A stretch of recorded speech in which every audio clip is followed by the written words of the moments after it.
a little circle, a highlight that said tips for anxiety. Yeah. What's that about? Yeah, it's because, look, I only want to get behind stuff that I either have experienced or I'm very passionate about. So around 17 years old, before I went pro, which when I look back, I think I went through this on purpose, or I don't know, it was all planned. But I'm at 17, never really experienced anxiety, and then out of nowhere, boom, it hits me. I'm starting having panic attacks. I'm starting to have weird dreams. I'm starting to feel weird. Like, anxiety makes you feel weird. It makes you feel things that are just not normal. Hard to explain. Like, sometimes you could feel dizzy. Sometimes you could feel out of the loop. Sometimes you could feel like you're in a dream. Sometimes you could feel unsure. And sometimes you could feel like you're about to die.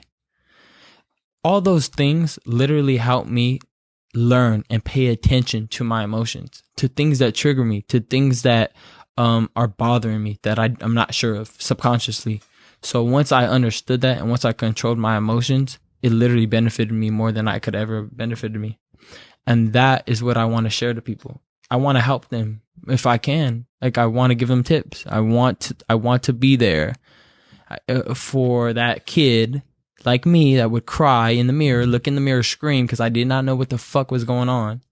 I want to look at him and be like, yo, I got you. Here's some tips. What are a couple of those tips?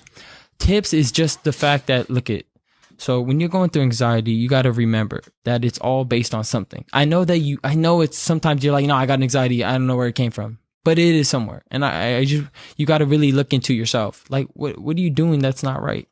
What is something that might be bothering? What if you're doing something bad and you feel bad for it, but you're not admitting it? And then also you want to talk to people. You want to talk to your mom. You want to talk to your brother if you don't have that. You want to talk to a close friend.